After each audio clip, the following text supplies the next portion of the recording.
राष्ट्रपिता महात्मा गांधी और जय जवान जय किसान के प्रणेता पूर्व प्रधानमंत्री लाल बहादुर शास्त्री की जयंती के अवसर पर सहरसा के शंकर चौक मंदिर प्रांगण में पूर्व विधायक किशोर कुमार मुन्ना ने एक दिन का उपवास रख उनको श्रद्धांजलि अर्पित की। उन्होंने लोगों से भाईचारा बनाए रखने की अपील की।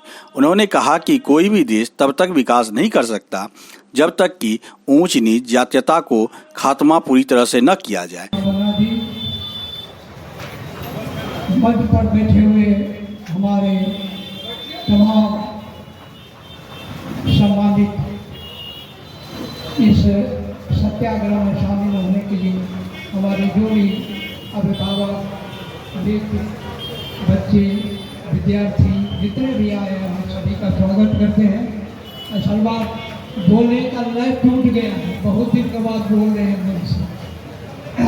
पहले आदत थी आपकी किशोर कुमार मुन्ना जी का भाषण के क्रम में बिहार में बहुत जगह जाना पड़ता था। सबसे बड़ी खुशी की बात है आज 2 अक्टूबर गांधी जयंती के शुभ अवसर पर और इस देश को जय जवान और जय किसान का नारा देने वाले हमारे पूर्व प्रधानमंत्री लाल बहादुर शास्त्री जी का भी जन्मदिन है।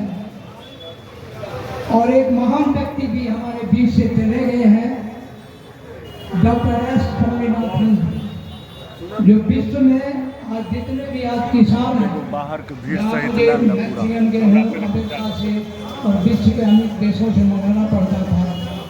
आज जो भारत में अनाज की इतनी उत्पत्ति हो रही है, उत्पादन हो रहा है, इसका श्रेय भी कोई स्वामीनाथन जी को जाता है।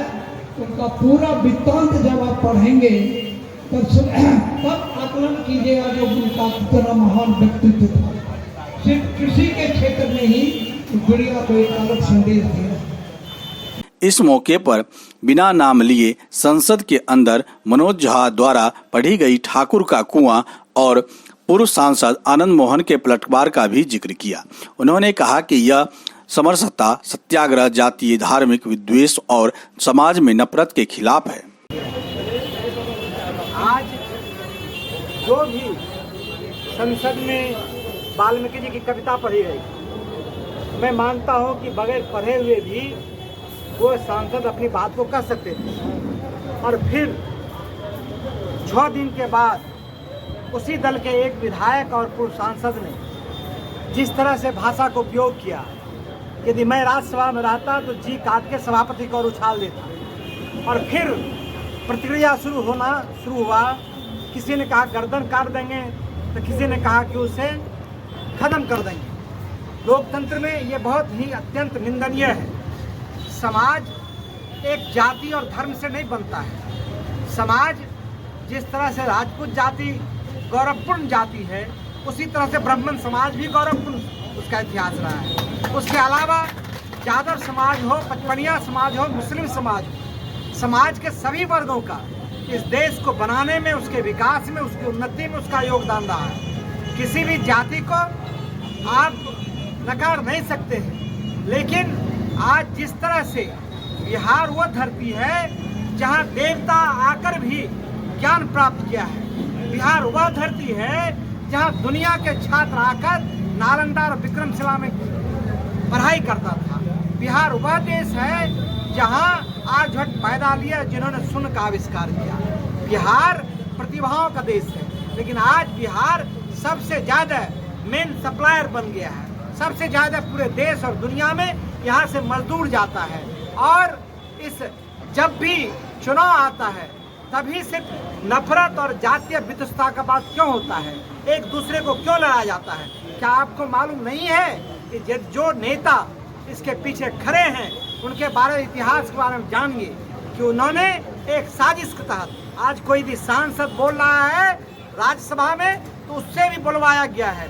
और कोई एक विधायक और एक पूर्व सांसद बोल रहा है, या फिर जो वैसे विधायक और सांसद हैं जिनका केंद्र में सरकार है, जो नफरत की बात करता है, एक साजिश के तहत बुलाया जा रहा है। क्योंकि पूरे देश में जो समाज के सामने कठिन चुनौती है वो बेकारी का है, वो रोजगारी का है, वो लोगों को काम देने का है, लोग विभिन्न समस्याओं से जूझ रहा है, उससे ध्यान हटाकर समाज को जाति और धर्म के आधार पर समाज को बांटना चाहता है। मैं आपकी इस आज जो गांधी जी का जयंती है, लाल बहादुर शास्त्री जी का जयंती है, इस अवसर पर मैं कहना चाहता हूँ कि हम समाज में बटे हुए नहीं हैं। हम सिर्फ ब्राह्मण और राजपूत का जो आप लड़ाई लड़ना चाहते हैं और फिर इससे जातीय युद्ध में समाज को झोंकना चाहते हैं, उसमें हम जाने वाले नहीं हैं। हम सब जात के लोग आपस में मिलकर सद्भाव कायम कर, भाईचारा कायम कर हम रहना चाहते हैं। आप कुछ लोग हैं, कुछ राजनेता हैं, कुछ दल ऐसे दल हैं